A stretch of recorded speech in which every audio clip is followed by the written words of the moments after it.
El movimiento social en República Dominicana ha crecido en los últimos meses y se ha convertido en un ente de preocupación para los partidos políticos y en particular para el partido de gobierno, el Partido de la Liberación Dominicana.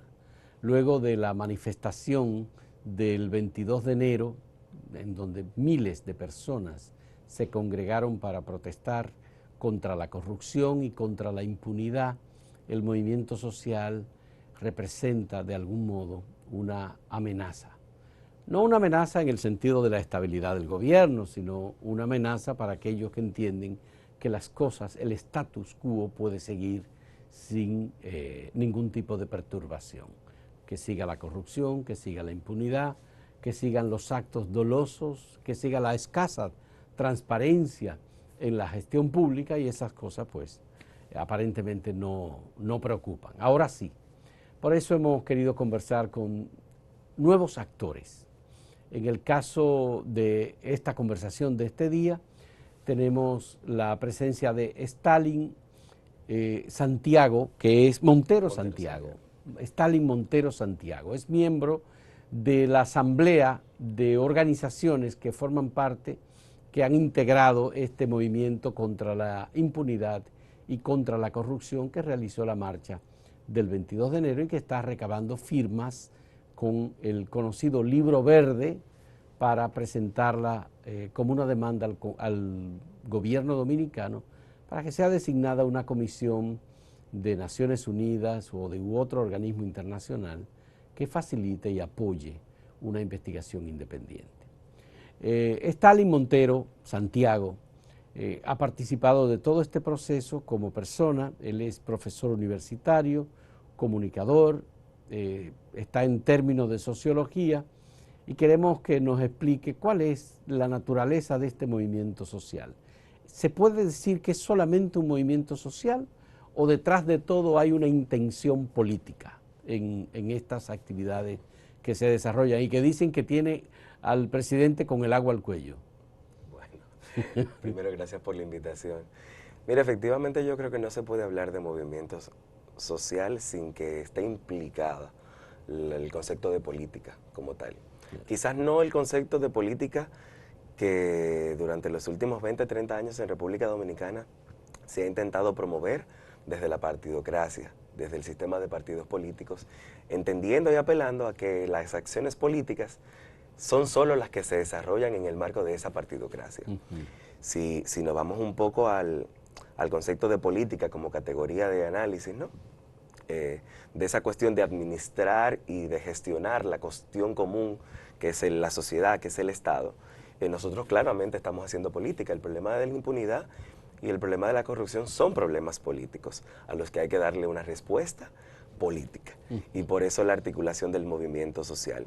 Creo que tiene mucho que ver quizás esta interpretación que suele dársele con esa marcada intencionalidad en deslegitimar y en sacar del ruedo político a todas las personas que no estamos en disponibilidad de formar parte de ese sistema político partidista que criticamos, que sentimos que no nos representa y que de manera reiterada vivimos insistiendo en que parte de las cosas que hay que transformar precisamente y de las cosas que apelamos a partir del movimiento Fin de la Impunidad es que también se generen reflexiones que permitan generar una ruptura con toda esta historiesencia, con toda esta síntesis de lo que es la partidocracia ¿Y no les preocupa dominicana? que desde los partidos de oposición en el acompañamiento haya algún intento de aprovechamiento del movimiento social?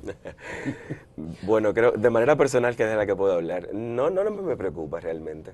Yo creo que una de las ventajas, paradójicamente, para este movimiento social es que el sistema de partidos políticos en República Dominicana, tanto de derecha como de izquierda, de todos lados, está tan descreditado, o sea, tiene tan poca legitimidad social, que la gente no es tonta, el pueblo no es tonto. Y realmente la contundencia de este movimiento social tiene más que ver con que ha permitido, y es lo único que yo creo que hemos logrado, intentar canalizar, dar una forma a ese sentir popular del pueblo de indignación y de hastío por este sistema de impunidad y de corrupción. Creo que la síntesis de este movimiento social ha estado en eso, en simplemente seguir conduciendo el proceso social en la medida en la que esa indignidad se ha acrecentado y que esa indignidad se ha mostrado palpablemente en la voluntad de los hombres y mujeres en la República Dominicana que salieron el 22 de enero a donar sus pasos, a alegar sus pasos por el fin de la impunidad, y que automáticamente se hizo la convocatoria para el inicio y la apertura del libro verde recolectando firmas por el fin de la impunidad en República Dominicana, también ha salido a la calle y se ha desplazado a firmar el libro. ¿Y no les preocupa que este movimiento, pasadas unas cuantas semanas, se extinga, como ha ocurrido ya en ocasiones anteriores?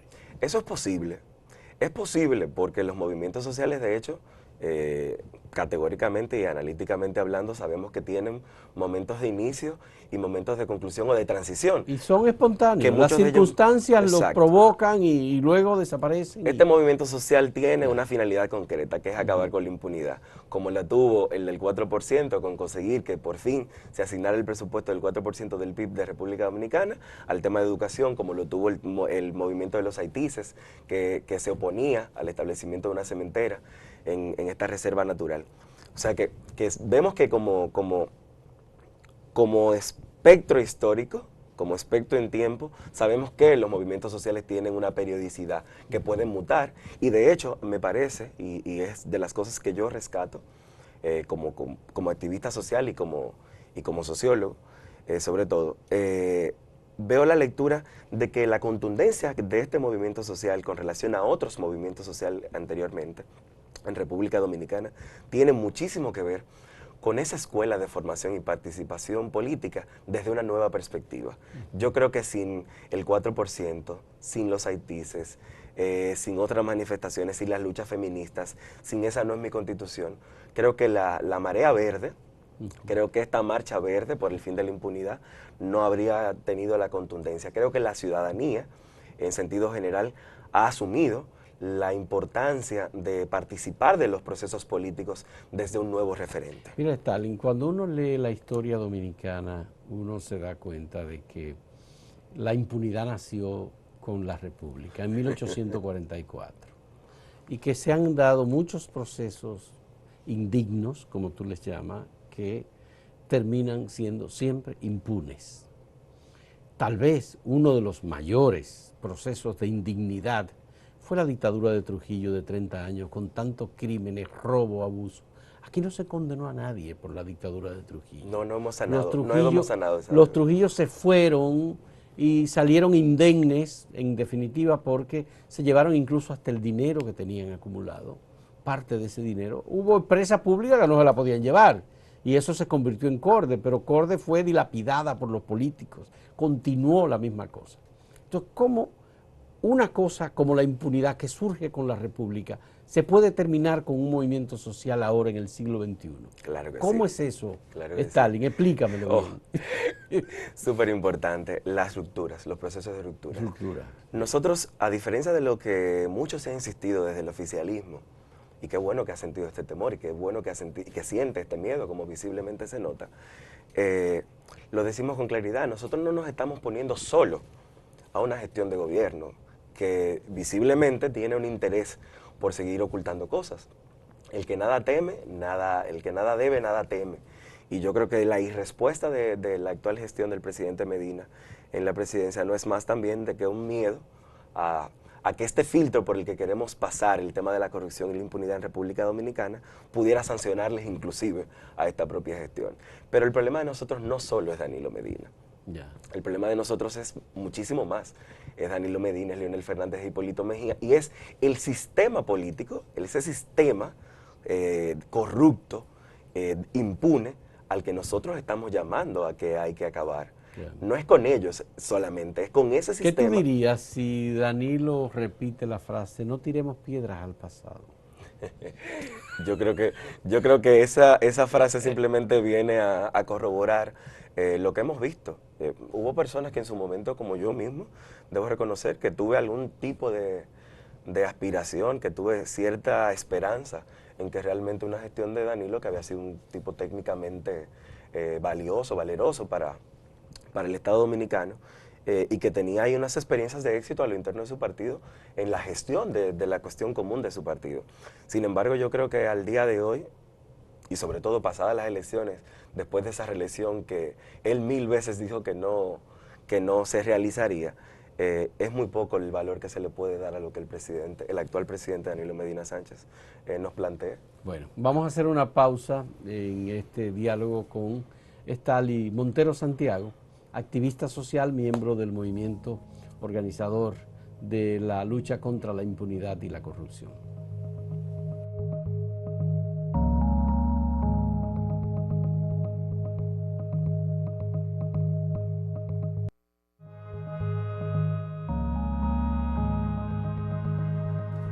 Stalin Montero Santiago, hay muchos problemas definidos en la sociedad dominicana. De esos muchos problemas ustedes han seleccionado corrupción e impunidad. ¿Y los otros qué pasa? Seguridad ciudadana, empleo, educación, medio ambiente. Esas otras cosas que son inflación tan importantes para el conjunto de la sociedad. ¿Por qué nada más seleccionar dos? Bueno, yo creo que no lo seleccionamos nosotros, lo seleccionó la sociedad y lo seleccionó el momento histórico, por llamarlo de alguna manera. El tema de la salud, el tema de la educación, el tema del transporte, son temas que efectivamente afectan a la sociedad dominicana. Pero al final de cuentas, don Fausto, una de las cosas importantes a leer, quizás desde mi punto de vista, es que vimos la situación del 4%, cuánto le costó a la sociedad dominicana el lograr que simplemente se respetara algo que por ley ya estaba consignado. Si nos vamos al tema del transporte, hemos visto, de hecho, que recientemente se han generado unos esfuerzos inmesurables por establecer una ley de transporte público. Ya está. Existe la posibilidad quizás de que sin un marco de justicia, de un sistema de justicia que realmente funcione, que sancione a las personas que cometen delitos o que infringen las leyes, existe la posibilidad de que se puedan aplicar estas leyes. Existe la posibilidad quizás de que el tema del 4% no siga siendo dilapidado de forma inadecuada, como tantos informes y estudios han señalado. No, ha habido muchos sometimientos judiciales en los cuales no hay avance ni ha prosperado.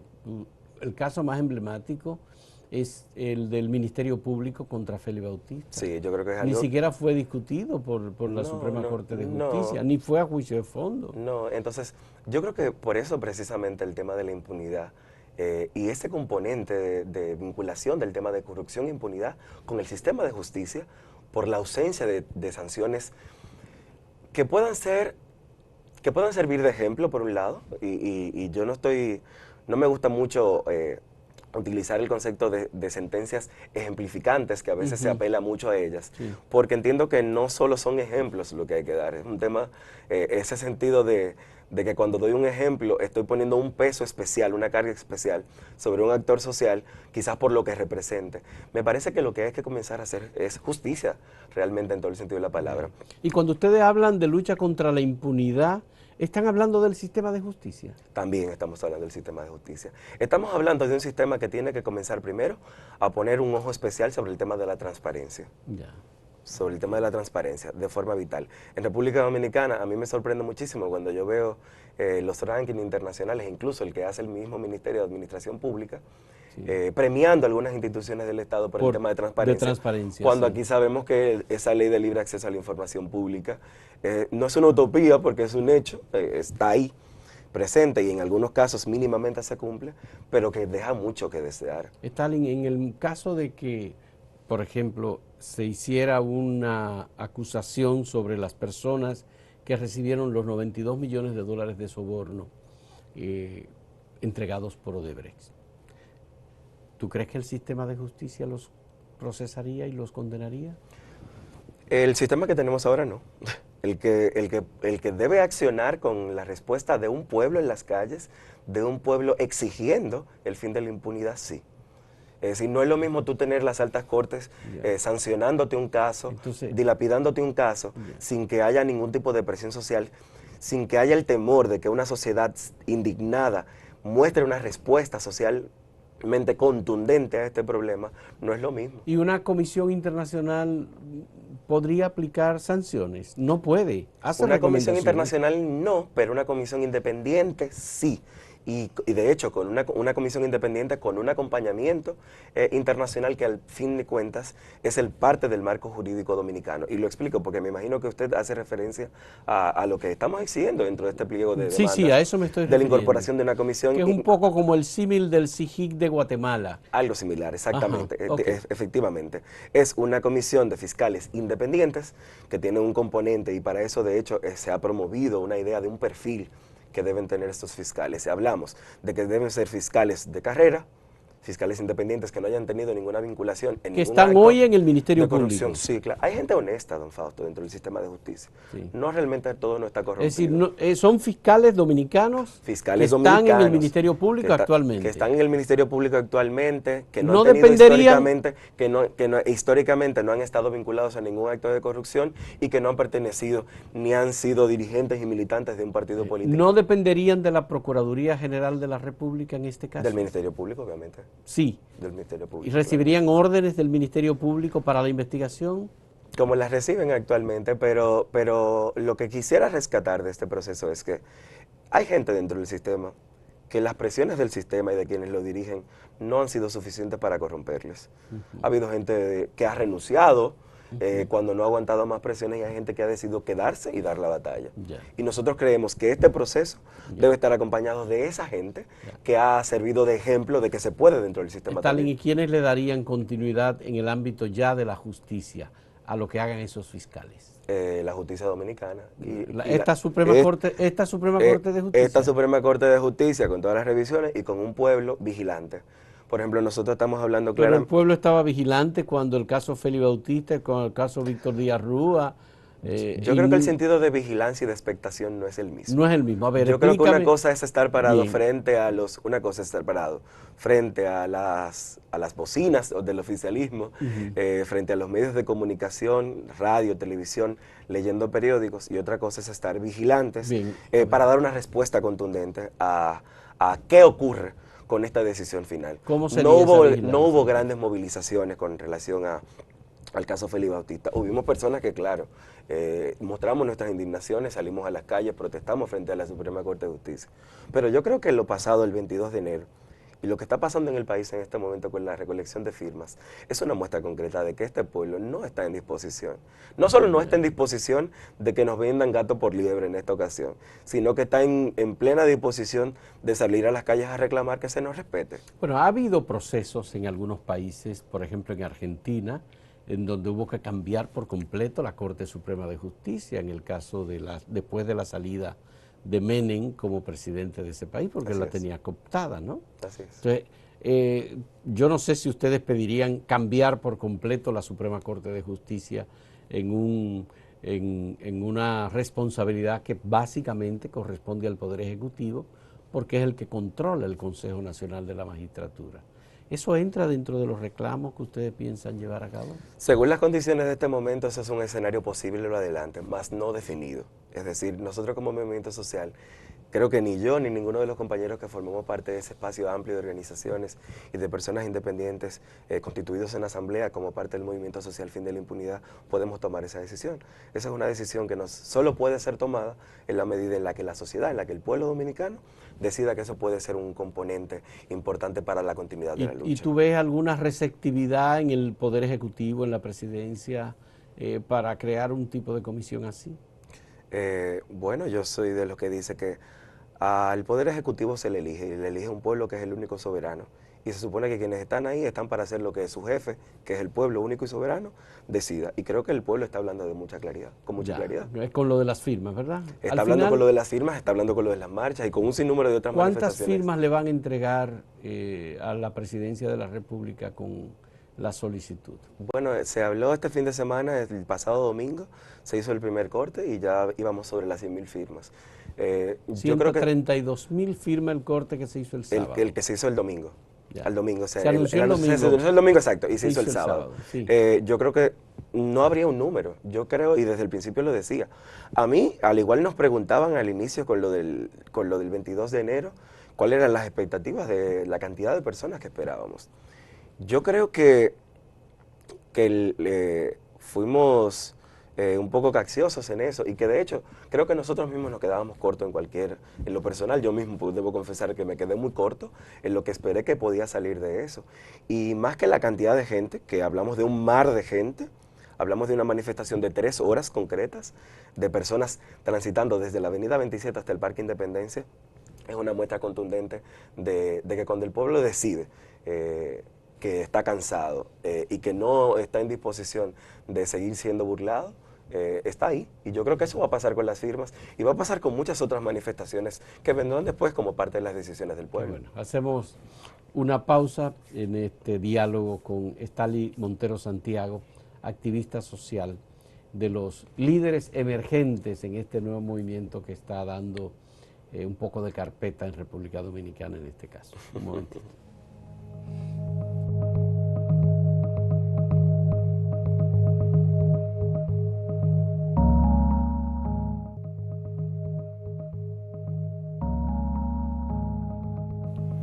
Stalin, me interesa saber, ¿este movimiento conduce hacia algo parecido a Podemos en España? No lo sabemos. O sea, yo creo, al menos yo no lo sé, hablando en cuenta propia, no lo sabemos, pero ojalá fuese. Ojalá, Sí, ¿te gustaría? pero claro, ojalá pudiese ser que como resultado de toda la indignación de un pueblo que está apelando a que algo nuevo pueda surgir como proceso articulado, organizado, desde otra forma. Es decir, usted hablaba en la conclusión del segmento anterior sobre el tema del liderazgo. Y una de las cosas también que como parte de esta generación a la que yo pertenezco, y me atrevo a decirlo porque son las conversaciones con mis compañeros de trabajo, con mis compañeros de militancia en este movimiento, con muchos jóvenes sobre todo, una de las cosas que pensamos los jóvenes, primero es que este sistema político no nos representa, no representa lo que nosotros deseamos. Segundo, que no hay por forma de que las cosas cambien si no hay una ruptura con lo que históricamente está en ese momento. Y una de las cosas importantes dentro de esa ruptura tiene que ver con la forma y el modelo de liderazgo. Tal vez el caso más emblemático a nivel internacional de un movimiento social emergente que asume el poder es el caso de Syriza en Grecia. Así es. Pero obviamente con Tsipras como el líder, pero luego ya vemos el caso de España, que está más próximo a nosotros, y finalmente hemos visto el caso de Guatemala, que condujo a la presidencia de Guatemala al señor Jimmy Morales. Así es. Pero Jimmy Morales tiene un hijo y un hermano preso por corrupción. O en el caso de Perú, Alejandro Toledo fue el líder del movimiento social que enfrentó a la dictadura de Fujimori y que enfrentó a Vladimiro Montesino y todo el tramado de corrupción que hubo allí. Al final está siendo perseguido a nivel internacional. Por tanto, como te decía hace un momento, el tema de la impunidad y la corrupción nació con la República. ¿Tú crees que eso va a ser posible terminarlo? Yo no solo creo en eso, sino que estoy convencido de que es posible. Y por eso yo creo que estoy dando lo más importante que puede dar una persona, que es su fuerza de trabajo. Sí. Los obreros y quienes tenemos una identidad de clase como bastante marcada y que nos identificamos como trabajadores, como obreros, como tal, socialmente hablando, lo que más tenemos o lo más importante que tenemos en nuestra vida, después de nuestra vida misma, es nuestro trabajo. Y es lo que estamos dando. Lo importante es precisamente eso que usted acaba de acotar. En lo que yo creo es un sistema en donde no importa quién sea ni que haya representado históricamente, si cometió un acto de corrupción, si cometió un error, sea sancionado por la justicia como es sancionado cualquier otra persona. No importa cuándo haya representado en un momento de la historia. Como dice popularmente la gente, que no haya vacas sagradas. Que no puede haber vacas sagradas. Que aquí las ha habido y las sigue habiendo. Eternamente las ha habido. Y de hecho, conversaba con un jurista amigo y me comentaba que la pena mayor que ha cumplido una persona en República Dominicana es de 24 años. Y la sanción fue por el robo de una gallina. Y entonces es lamentable que hay una cuestión que es el delito per se, que en este caso es el robo, el hecho del robo, que debe ser sancionado. Pero ahora, el robo público tiene unas implicaciones Es difícil que una persona que se haya robado una gallina haya pagado una pena de 24 años y que el hoyo del caso Van Inter y Ramosito Báez Figueroa haya pagado 10. Por algo que enlutó, que se llevó el dinero de las arcas de la familia y que de hecho nos endeudó a todos, porque yo creo que los nietos de mis nietos van a estar todavía pagando parte de eso. La mitad de la pena fue lo que cumplió. Sí, 10 años. No, la mitad de la pena. A la mitad fue que cumplió menos todavía. La mitad de la pena solamente. Bueno, Muchas gracias a Stalin Montero Santiago, uno de los activistas sociales importantes que hemos tenido como parte del liderazgo emergente en República Dominicana al margen de los partidos políticos y que ha estado activando en este proceso que estamos viviendo en República Dominicana. Muchas gracias. Gracias a usted por la invitación. Y muchas gracias a ustedes por la compañía en este diálogo.